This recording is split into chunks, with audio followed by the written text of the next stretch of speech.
Hi, this is Arc Press Senior Editor DJ Butler. What follows is a conversation between me and fellow Arc Press Senior Editor David A.F., held in an X space a couple of weeks ago.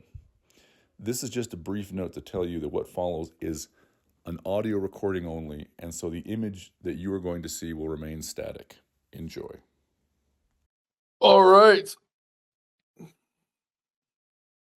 We've started.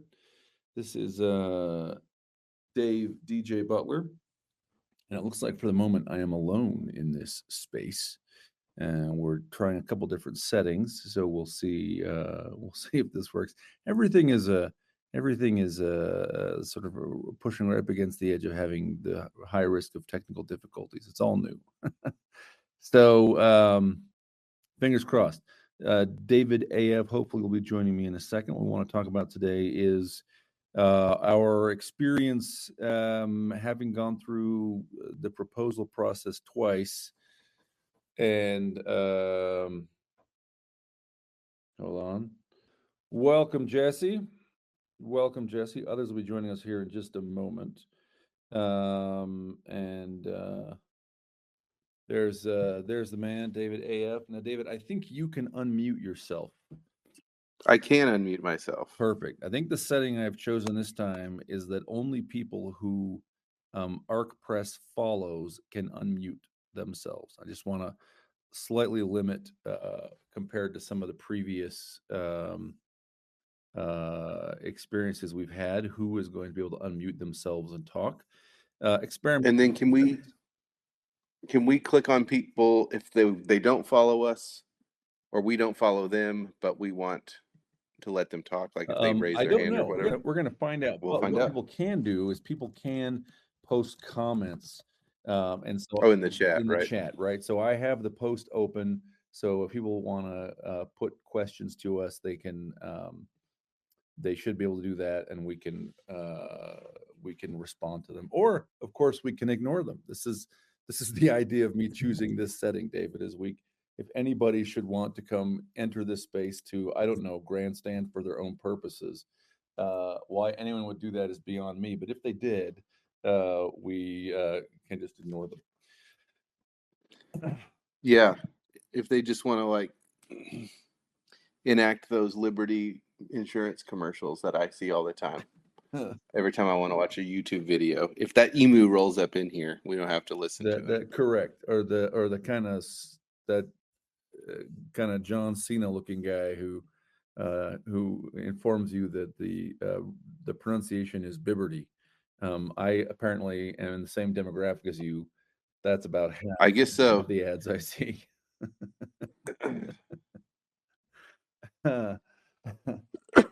So yeah, so okay, so here's the setup for anyone who's listening to this in the recording. Jesse, we're glad you're here. We have now gone through 2 rounds of proposal submissions. I am literally not quite done, but I am this morning in the process of sending out rejection emails to basically everybody we looked at in this second group. Spoilers. So if you haven't got an email from me, like, just wait. Sorry. So by the way, in terms of like keeping score, I think what that means approximately, and these are all unagented. This is basically slush. These are unagented submissions. So it's early days, but like we're, what are we seeing? One, I think we're getting back within a month to everybody who has submitted to us, which I feel good about. That takes some actual significant time. I think I'd love to hear your view on this, but I think the proposals system is helpful. I think it is allowing us to often quickly identify books that are just not going to be a match at all. Which means we can get to the slush faster. Tell me what you think about that. Yeah, so I think, yeah. We have changed the name of them, by the Oh, it's way. not a So proposal. we're now My apologies. we're now calling it an Arc Press novel treatment, and this is a term we borrowed from screenwriting, a screen treatment. And I think it better. Um, I mean, words are important. Obviously, we feel that's why we're publishing books. And I think this better not encapsulates, represents what we're looking for in these. Um, which one, the problem with proposal is I think it made people think, um, pitch ideas, right, Yes. rather than pitch complete, rather than tell us, um, what the book you've written is about, right? Already written is about, and then we'll see if we want to read it. Um, Right. so we're calling them a treatment. Um, so I think this is something, again, we've said before. Tony brought over from Tony Daniel from, nonfiction, because they do this all the time. There now, in that case, they do sometimes buy books, just based on a proposal, Right. and then you write it. But nonfiction is a different world, and so, um, hence the rebranding of it to treatment. And I think it's been hugely helpful. We're pretty small, and there's just no way we can read full manuscripts for everything we're going to get. And and what I think that means is that things are getting a fairer shake. And we know it's a little bit of a heavier lift for some people, although, again, most agents are going to ask you for something. A lot of agents, I should say, are going to ask you really for something akin to this, if you're submitting to agents. Also, I think there's very few publishers that take, unsolicited, unagented manuscripts, but those that do, I think a lot of them it would be helpful, or, anyway. Um, and what this is, I think, worked out great. I think it has allowed us to get an idea for if the book is just not going to be right for us right off the bat, for whatever reason, and we can talk about some of the reasons. I think, um, the obvious one is sort of like, well, this is not a story, or it's not a, complete story, or it doesn't feel satisfying, right? Right. You're telling The us end is not good. the end is not good. The end doesn't feel earned. It doesn't feel set up. This character feels flat. Whatever that would be.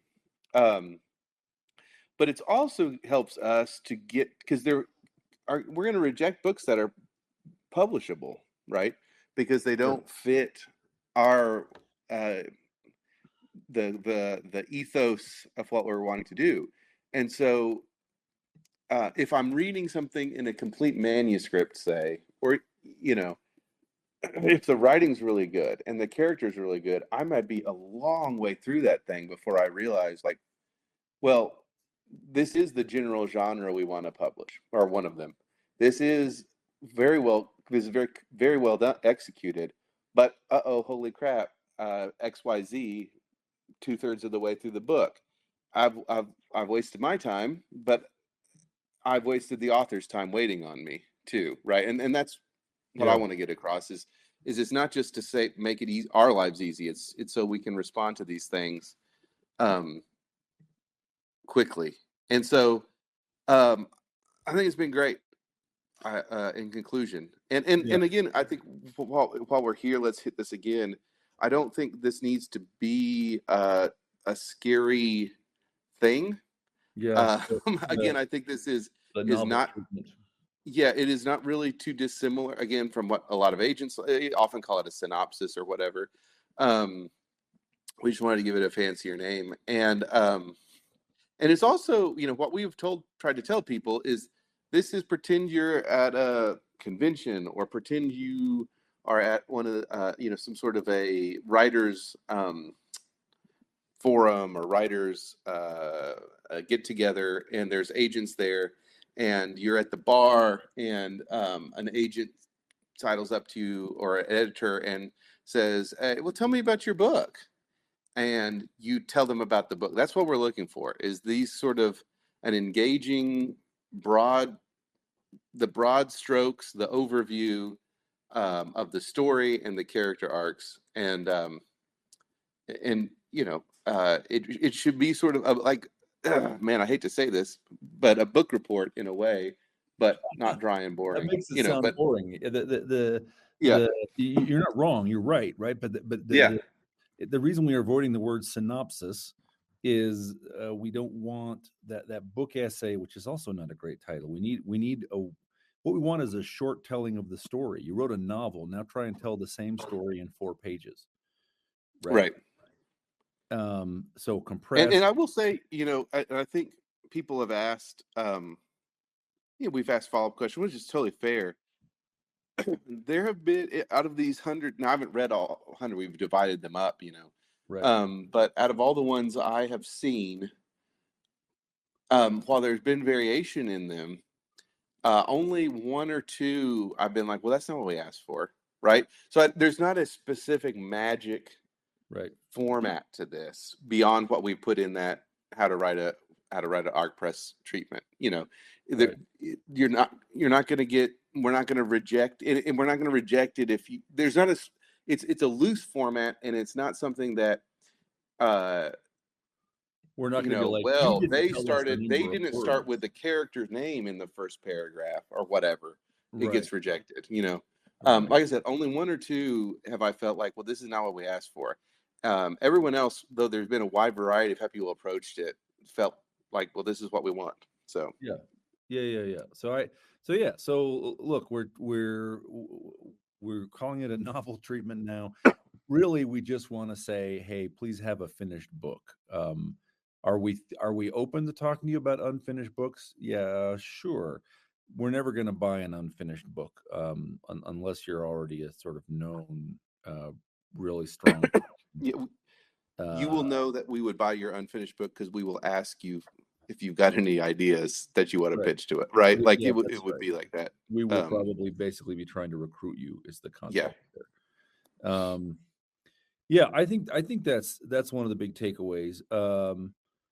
That the system kind of works. One of the sort of and I don't have like the actual numbers in front of me, but basically we've looked at something close to 100. Um, so one, for the benefit of those who are just joining us, we've been able to get back to everybody within a month.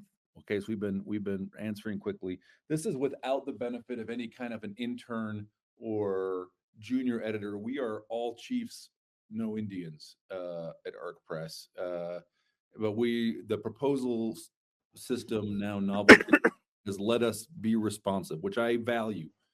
Okay, I value that as a writer who has waited often, as many of you have, months or even years to get a response to a submission. So we're doing better than that. We aim to continue to be this responsive. The other thing I would say is so we've looked at something a little, I think a little short of 100, and without going back and counting, I think basically out of that many we have had 0 that we have said, oh yes, this is a yes, and we've had 5 maybe that we said, okay, this is a possible. So let's go back and have discussions with the writer. Let's go back and give the writer comments. In a couple of cases, let's the writer wasn't done yet, so let us see. We are interested in seeing the finished manuscript. Right now, those maybes could all turn into no's. um they could all turn into yeses. That doesn't seem likely to me. So that's kind of where we are in terms of like kind of the odds. Those are all unagented submissions. A number of them are people who are clearly writing a first novel.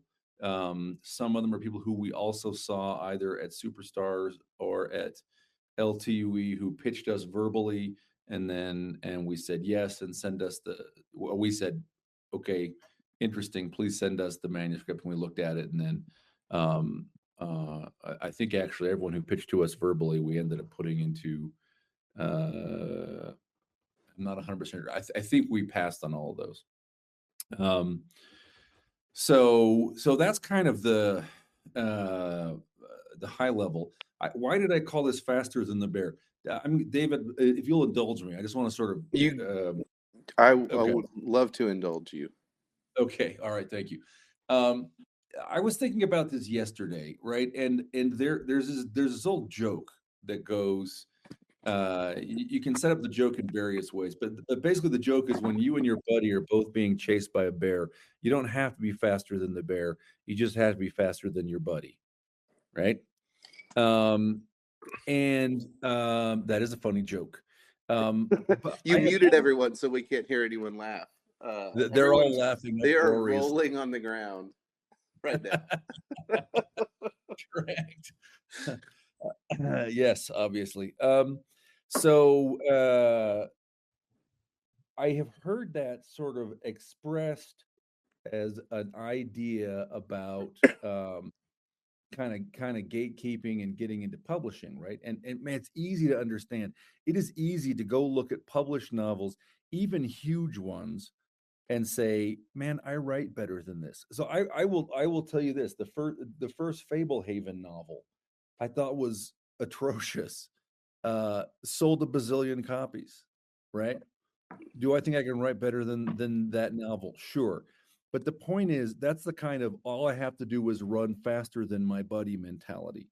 And I think if that is your idea, hey, I am good enough to be published because some crap gets published. I um I think you're setting your sights too low. You got to be faster than the bear, or even better, you have to do something that the bear isn't expecting. I don't know who the bear is in this metaphor. Maybe it's me. You have to do something the bear isn't expecting. The surprise kung fu move, the ditch that you previously dug while the bear was sleeping and filled with fire sharpened stakes, right? Um, we're not looking as we read these 100 books. We're not looking for books that are good enough, right? Or books that are good, right? This is a temptation for us is to go, man, we got to get a pipeline up and we're starting from zero. Let's just get some books in here that are good. But we have passed on books that are good. I'm looking at some of you guys, and I know several of you guys here who I can see listening in spaces. I know we passed on books from you. They were not bad. They were not. We passed on books from.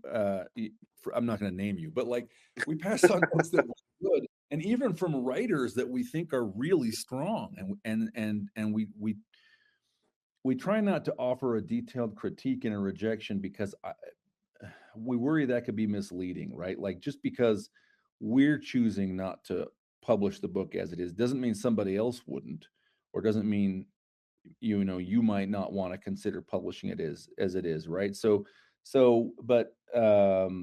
But absolutely, there are writers here right now to whom we said we really like your writing.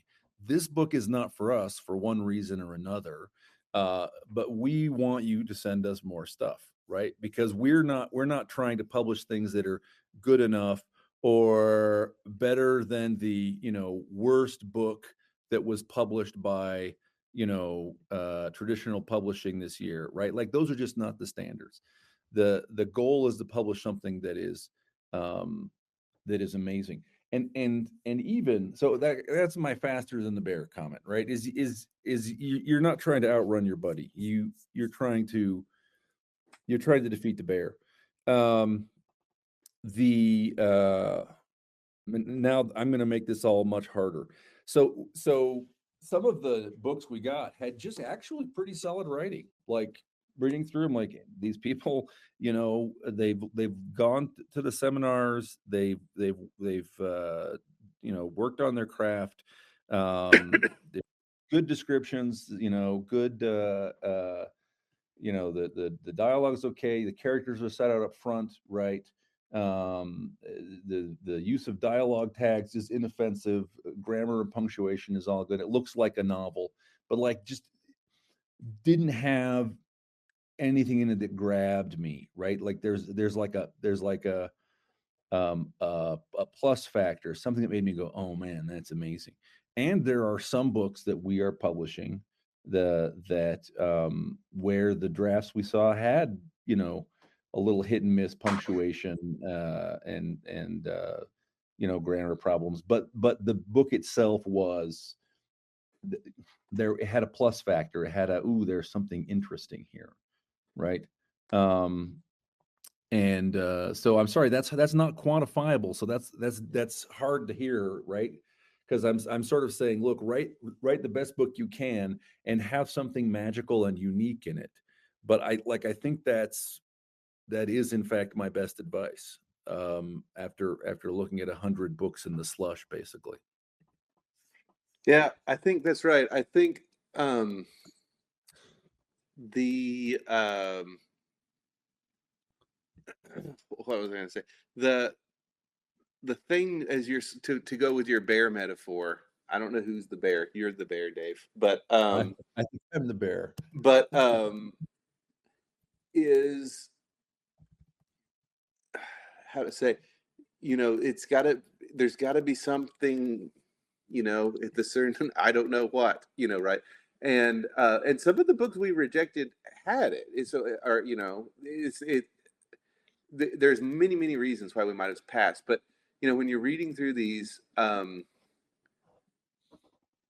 as you're saying, like, fine is not going to be enough, good is not really enough. There's got to be a spark there. And I think we were talking earlier, I know authors, as an author myself, you can get into this rejectomancy, if you've heard that term, where you're trying to divine from the use of font in the rejection letter what that means, right? Or what have you. And Yeah. and I think I would encourage people not to go crazy with that, because Yes. I think what it is, okay. So when I was in school, the poet W.S. Merwin spoke, and read some poetry, obviously, too. And he had a great line that I think about all the time, which was, he said, it was the term a discovery of affinity. And basically, in other words, when you click with something, you read something and you just go, this is for me. And we all do that as readers and or movie watchers or what have you. And then there's things that are music listeners, and then there are things that are perfectly good, maybe better in some ways, but they don't click with you. And we as editors are thinking about marketability and about sales and profitability, but Yeah. ultimately it's three human beings at the bottom of this, and we have to have that. It's going to have that affinity with our tastes in some way, um, and and this is, again, Dave was saying, this is why we're reluctant sometimes to give too many comments, because um, you know what we like and what a different editor likes may be very different. And um, this is the danger, is that you try to chase something for a market, and it doesn't work. Now, I know people who are like always in analog, let's say, right? And they write to sell stories to analog, essentially, but that's because they love that. I think it's not a cynical ploy on their part, right?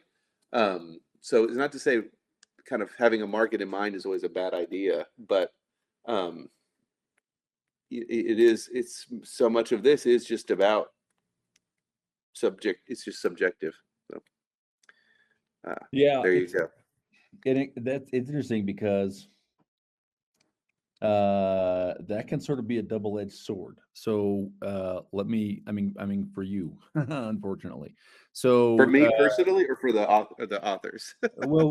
for an author, right? So let me tell you about an actual manuscript that we got. This is one of the books that made it into in a maybe category. And in reading the proposal, I thought, oh man, that sounds really cool. Why? Well, because it's set in the 11th century, in England and in France, right? And this is just after the Norman invasion, so you still got Saxon rebels hiding out in the woods for decades, maybe even for a century or more, murdering Normans. The word murder, by the way, in English originally comes from the murdrum fine, which was a penalty that Norman law would impose on an entire village if Saxons, because for decades Saxon men would go hang out in the woods and murder and kill Normans as they came by. And so to try and force the local community to police this, the Normans imposed what was called the murdrum fine, which is basically collective guilt. If a Norman was killed in the forest near your town, and you couldn't produce the murderer and punish him, then basically the whole town got punished. So that's where our word murder comes from, right? So this is like an interesting setting, and I know something about it, and I've spent some time with these languages, with Old English and stuff. So this says at the proposal level, this sounded really up my alley. And even as I read kind of the first chapter, I was like, oh man, this is interesting. Dialogue is maybe not a little stiffer than I'd like, but the character is a monk, so maybe. But after about 3 chapters, I was like, man, all of the really sort of specific feeling that I wanted from, medieval England as it is transitioning from a Saxon kingdom to a kingdom with Saxons ruled by Normans, and medieval France ruled by Normans. Like it wasn't there, and the novel felt like it was set in Fantasylandia with in fact modern, not medieval, but modern English names put on the sites, right? And so, like, on the one hand, the author picked, probably not by design, I think he just wrote this book because he wanted to, which is good for him, right? Something that really was up my alley, really appealed to me, but then, man, it did not live up to what I personally wanted, right? And maybe some other editor that would have been enough Anglo-Saxon England feel for him, and he would have bought the book, right? So, I mean, I guess the point of the story is, David, to your point, absolutely. We're looking for things that we want to read. In fact, the phrase that Tony's used this week is, hey,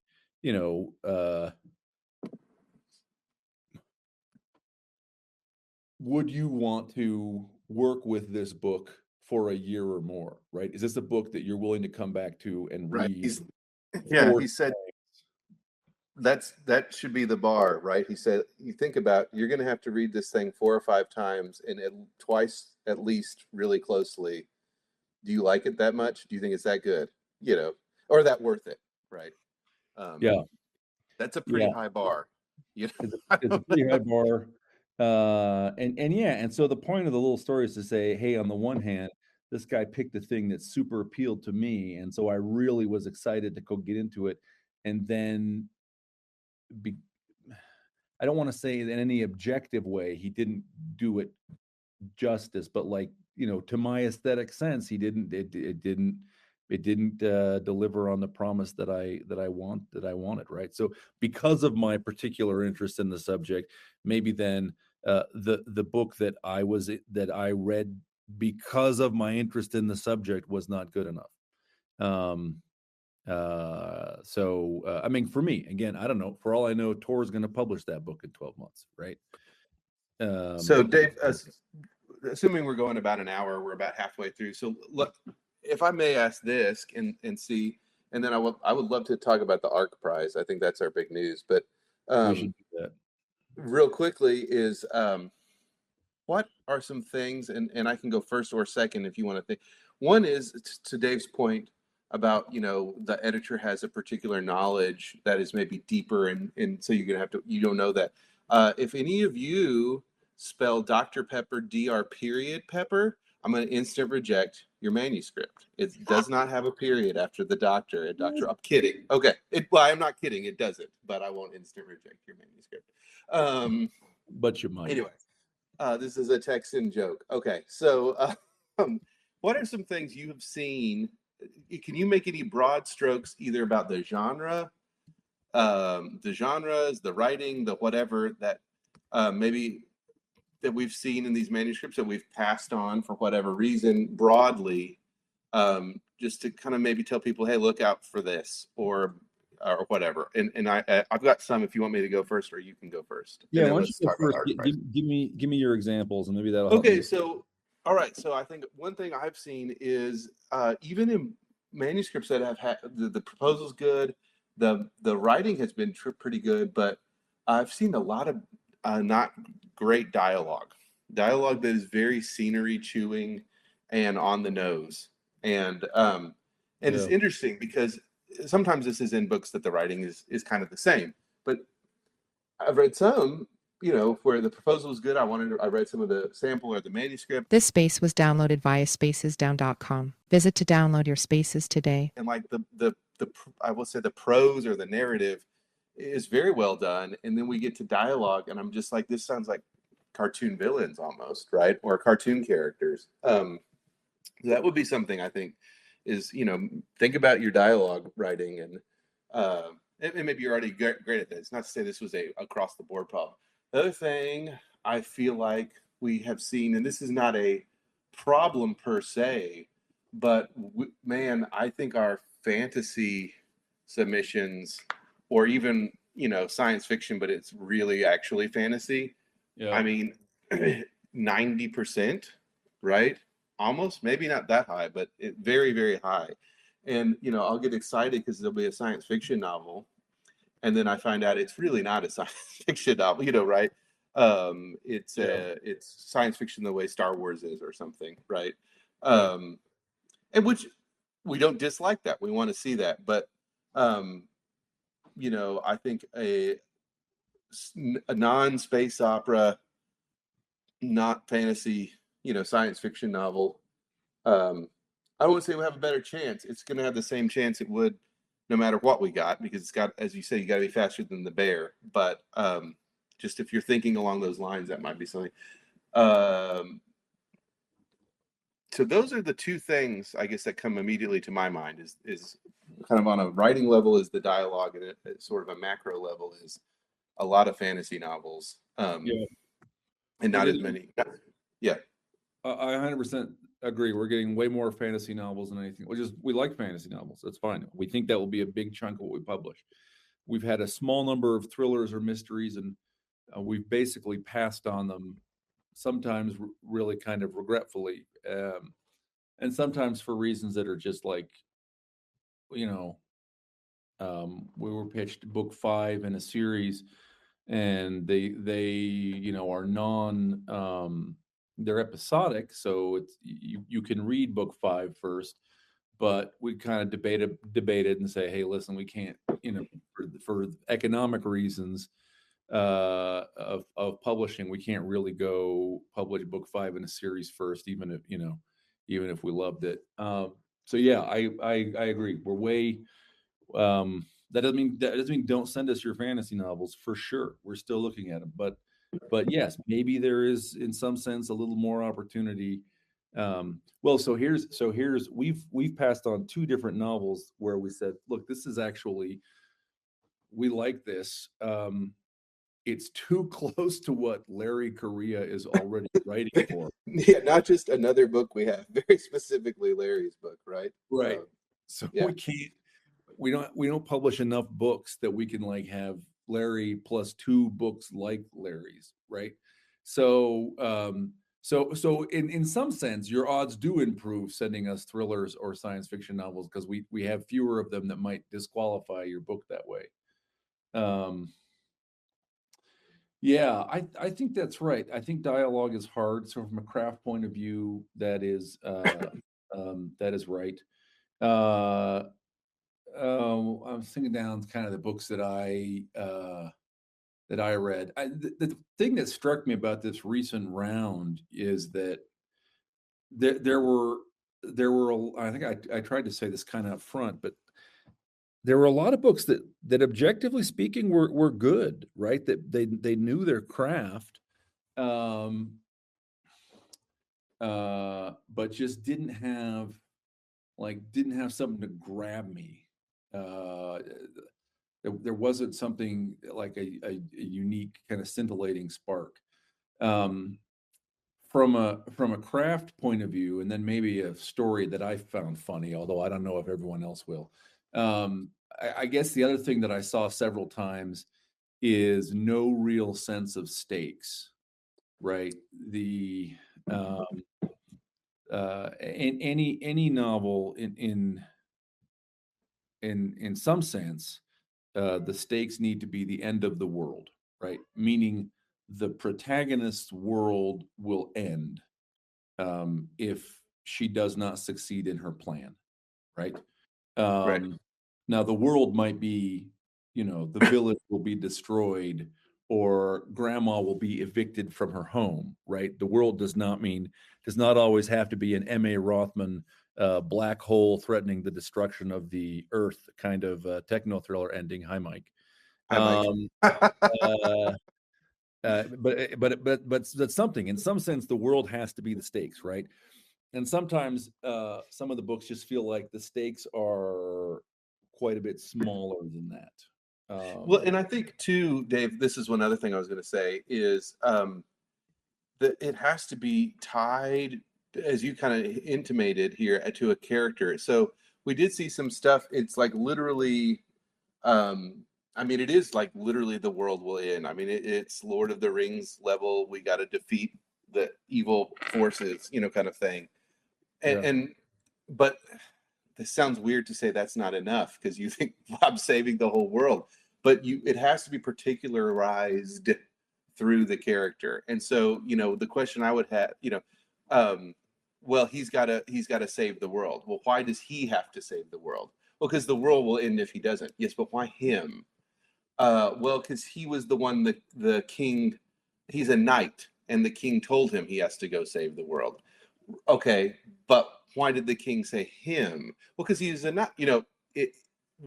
That needs to draw out of the character, and Right. and it may not even be the character.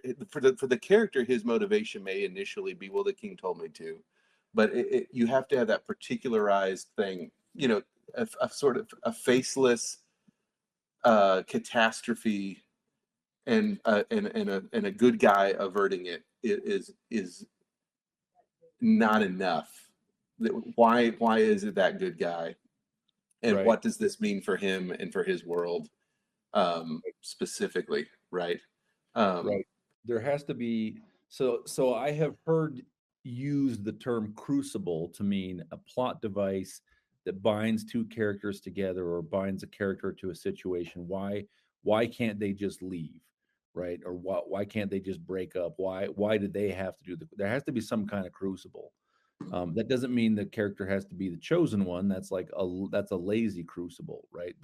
But that doesn't mean it can never be the chosen one, right? It might be, but there has to be some reason why this person is uh, the one who has to take on the quest, right? Why is the impact biggest for her? Why is she the one who has to act? Um, yeah, that's a good Yeah. point. Let's Uh, talk about the Arc Prize in the last 20 okay, let me minutes say or so. there's one little story, and we also have at least one question in the chat. I want to get to questions. Oh, Too. sorry.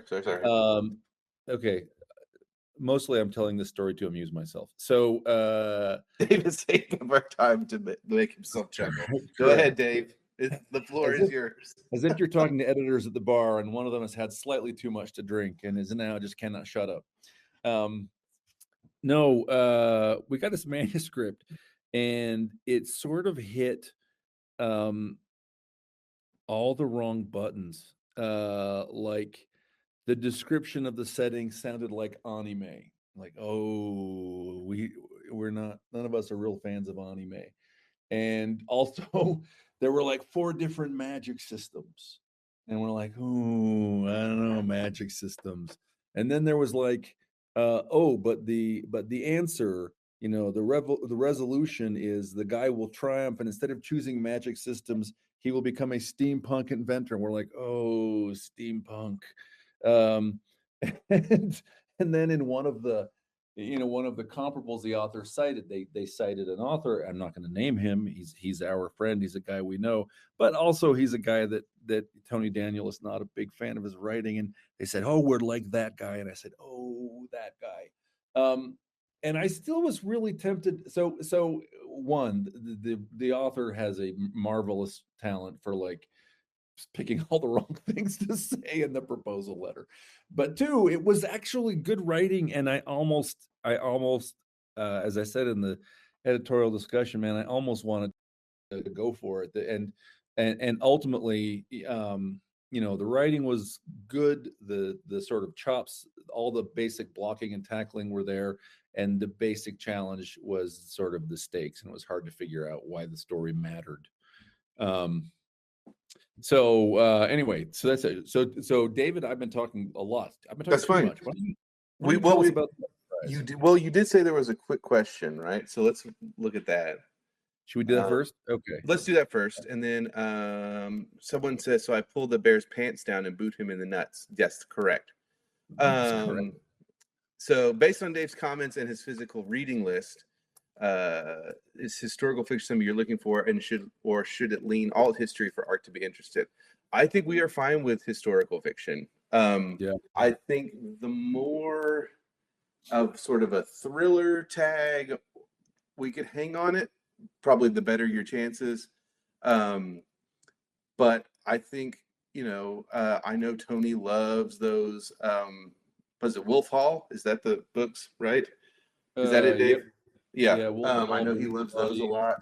Um, He's also I- specifically said, I think twice in the last week, I would love to have a book like The Name of the Rose, right? Which Yeah. is a medieval murder mystery thriller set in an abbey in northern Italy. So 100% could be historical fiction. Yeah. Like I said, I think the more sort of action in there, or there's a mystery subplot, or it's a thriller in some way, or a war novel too, or what have you. But no, it does not have to be alternate history. We would love, though, really good alternate history as well. That is Yes. not something we have seen any of, I don't think, in the Slush, have we? Like straight up alternate history? I don't think we've had any alternate history novels. um, anyway, okay, so let's talk about the ARC Prize. So Okay. Dave posted a video of it that is pinned to the top of our X thing, and I think we will. Is it on YouTube, Dave? Still? It's on YouTube, and I It's put on the YouTube. YouTube link. Yeah. Okay, cool. So you could just watch that, but instead I'll talk to you about it. So we are very, very excited about this.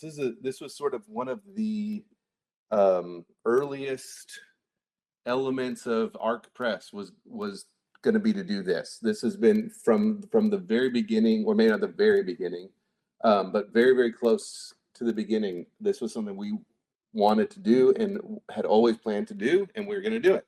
So this is a novel writing contest. It is officially open tomorrow or tonight at midnight Eastern time.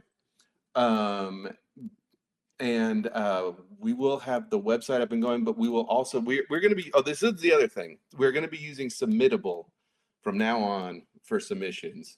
If you submit it to the subs at ARC Press and we haven't gotten back to you, don't worry, you don't have to resubmit or anything. That's fine. If you somehow in the trend, even a year from now, that email will still exist and we'll still check it. But we would like everybody from now on to go through Submittable, or from very soon on to go through Submittable. We will have a Submittable page up. It will be for the ARC Prize. It will have the information you need. It is not different in the format. We still want a treatment. We do want the complete manuscript to the book. What is different is that there is a theme to this. It is America 2076, which, if you get out your slide rules and pocket calculators, is the 300th anniversary of the signing of the Declaration of Independence. 2076, I said, yes. Next year's, of course, the 250th anniversary. And so the winner of this contest will get a publishing contract with us. This will look like all the other publishing contracts, because it's not a special thing where you sign away all the rights or something. It is just a publishing deal with us. It will come with a 10,000 US American dollar advance on the book. We hope that you make much more, because then we'll make much more on royalties, but it will come with a $10,000 advance. And we will publish the book July 4th, 2026, next year. What this means is that we have to pick this like late this year, early next year. So the contest will, oh, by the way, it opens tomorrow, which, if all of you know, is National Proofreading Day. And it ends on October 3rd, which 7th. is October 7th, sometime, which is National Taco Day, which I know you knew that as well. So you have about, what is that, 8 months or so to write a novel, which should be no problem. You can write a novel. NaNoWriMo is in 1 month to write a novel. This is, you got more than 1 month. And NaNoWriMo, if you win it, you get a little badge to put on your website. It's just pixels. This is $10,000 if you win. So, you know, I think it's worth the effort. Right? We are lowering. So we've typically said, look, novel counts as 60,000 words. We are going to use the NaNoWriMo metric, which is to say 50,000. So this can be a short novel. It could also be a long novel. I don't know that you've got time to write a 200,000 word epic, but maybe you do. I don't know. And by the way, anybody who turns in their novel manuscript tomorrow, we're going to assume, this does not disqualify you, but we're going to assume you had an existing novel that you just went through and changed the dates on. Yes, you just found and replaced. Very fast novel there. Yeah. So the theme of this, as I've kind of said or hinted, well, I've said it, it's 2076. What that means is up to you. So, you know, I think probably a lot of people's minds go to near future science fiction, obviously. That's 51 years from now. That is great. We would love to see many great near future science fiction novels. It could also be a fantasy novel. I think Dave's example he used is 2076 is the year that the elves that have been hiding in Yosemite or Yellowstone or whatever are discovered or come out of hiding to blah, blah, blah, whatever it would be. It could be alternate history. It's America 2076 is the year that, you know, the original revolution, George Washington died of an infected tooth. And I'm just spitballing. And he, you know, because of that, the revolution fails. The British Empire remains strong because of its ownership of the natural resources in America. And 2076 is the year that the revolution kicks off again, whatever you want it to be, right? The genre is up to you. What we have said and what is in the official guidelines is that this book does not have to be pro-America, but the winner of the contest will be pro-America. So that's up to you. If you want to, you know, just lose right out the gate, feel free to write your America is awful dystopia. We are not going to tell you what to do. Hashtag freedom of speech. So I think that covers it, Dave, unless I missed something. But this, this is one thing we want to hit is, you know, $10,000 is a hell of a lot of money. In fact, this is one of the top literary prizes in the country. In the world. You know, I think it's one of the top 5 paying. I think it's like the 5th largest cash literary prize in the United States. Yes. Yeah. So, and we will, when we announce, we are going to make a big deal out of this too, right? We hope this will, you know, put us on the map, one of the things, and we really hope it puts the winner on. We hope this launches somebody's career in, you know, in a big way. That said, this is not only your first book. You can already, if you've topped the New York Times bestseller list, you know, Ghost of Tom Clancy, if you're listening, right? You could enter.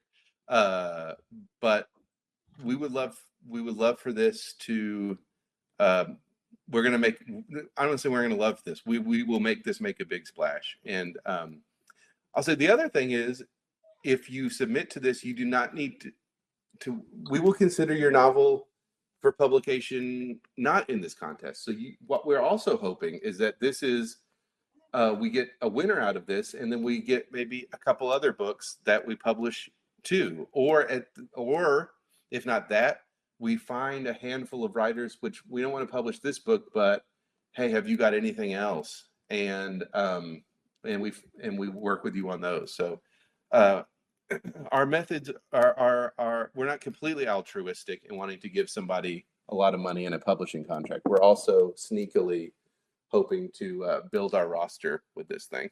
So Yeah, 100%. And we're not limiting ourselves to one writer.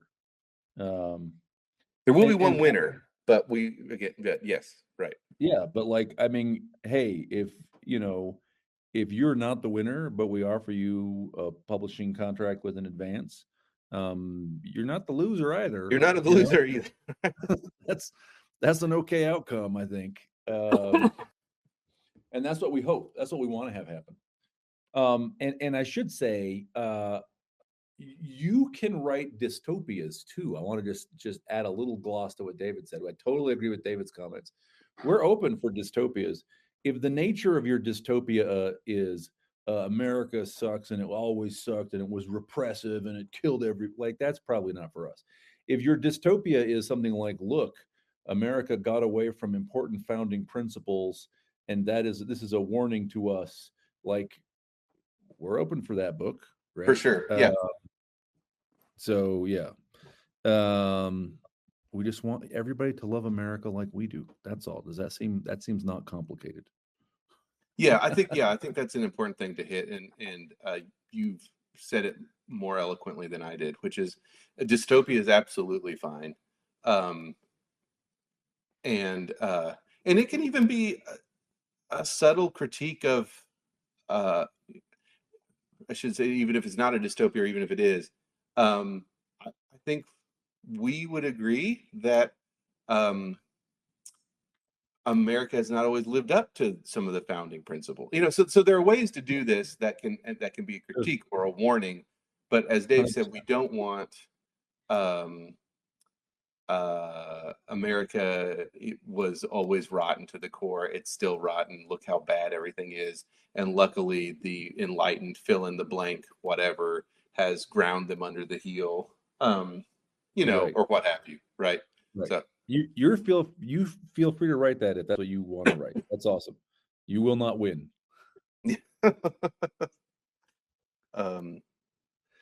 So yeah, but We got.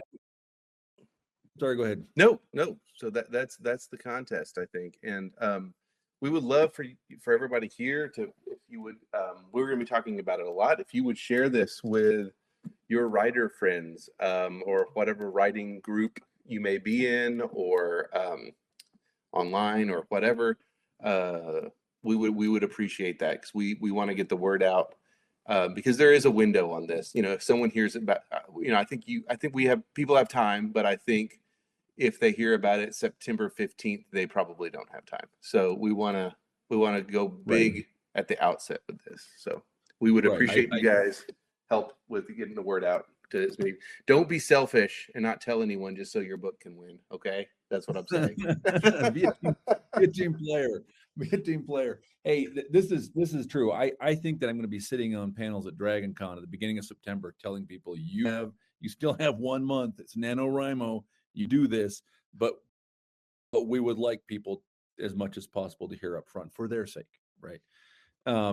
We got a question which I don't know the answer to, David. Let me ask you this. Timothy Starkenberg asks, is middle grade age category okay for the contest? Now, I think one thing Timothy is acknowledging is that he recognizes that we're not public middle grade generally.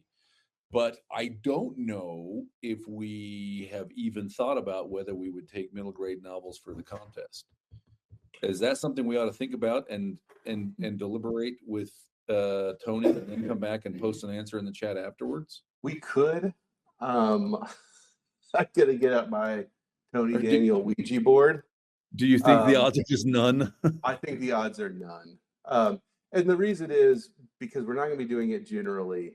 And the thing is, middle grade, we're going to do some YA, right?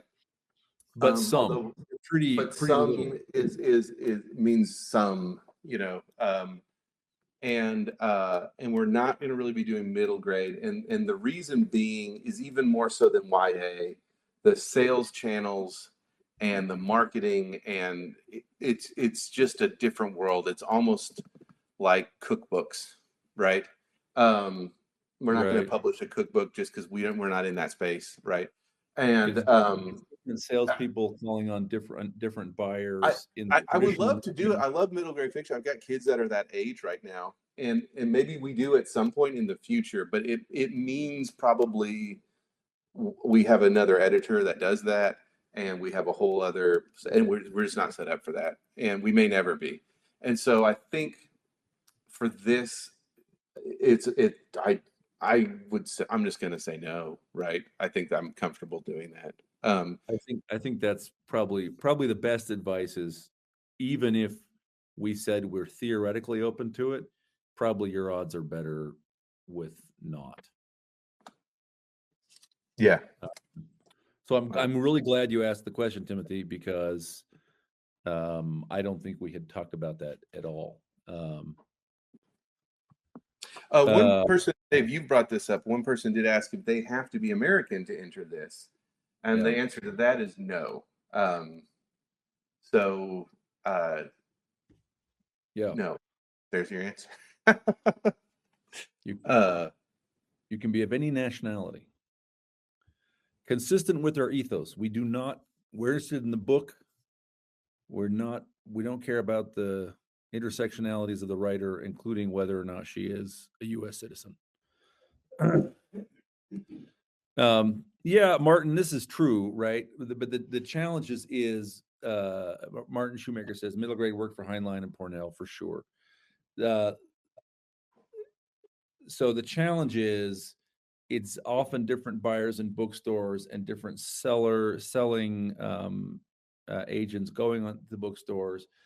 And also, to the extent we are working to try and kind of set up a direct connection to readers over the next year, trying to set up a direct connection to readers who are under the age of 12 is practically and also legally significantly different from trying to reach adults. And it's just we're just not going to do it now. Yeah, we're currently running already in so many directions trying to get this off the ground that's just like I said, I love middle grade fiction. Yeah, you know, I mean, I don't I've written some. Yeah, and so I don't want to say never on that. But it does. It's not something we can do one of and it have any kind of success, right? It means having a line of them, right? Whereas you can kind of dip into YA, I think, a little bit easier. So that's the thought. But yeah, obviously this is not to slight middle grade fiction in any way, you know.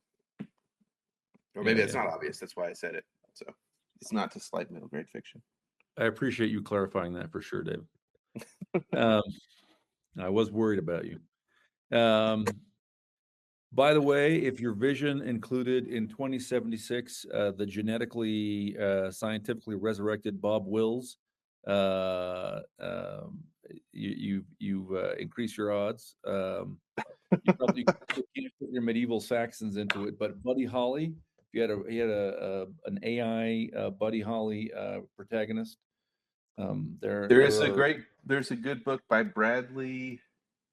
Now I can't remember his name. Golly, called Buddy Holly is Alive and Well and Living on Ganymede, I believe is the title. So that is already taken. But if you want to riff on that, you know, real quick, Mitch Lamb just a second ago said, if you don't win the contest, would the book be considered for publication outside of the contest? Yes. So assume that we are reading it with an eye towards should this win, and also if it doesn't win, would we want to publish this anyway? Yeah. Just to reiterate that. We hope that happens, Mitch. That's the goal. We don't think a lot of readers are going to get all excited about the news of a writing contest, you know, but we hope to get the attention of writers and as David said, either either publish the books they submit or start a relationship with them so we publish something else by them, right? That is the goal. This is recruitment. Yeah. Okay. So let's see, we're about at the top of the hour. We got time for one last question or two, maybe, if people put them in the chat now. It's good to see you all, though. I don't know all of you, but I know a number of you, and it's good to run into friends out in cyberspace. Excuse me. I'm just Golly.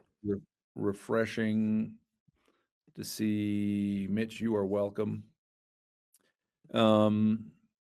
All right, I am not seeing any other questions. So fantastic. David, thank you all for David, thank you, not you all. You are a person. David, thank you for joining me. And to everyone who listened, thank you. Appreciate it. Love the questions. Love to be out there. Love to be talking with you on X, and look forward to your submissions for the ARC Prize or otherwise. Indeed. So thank you, everybody.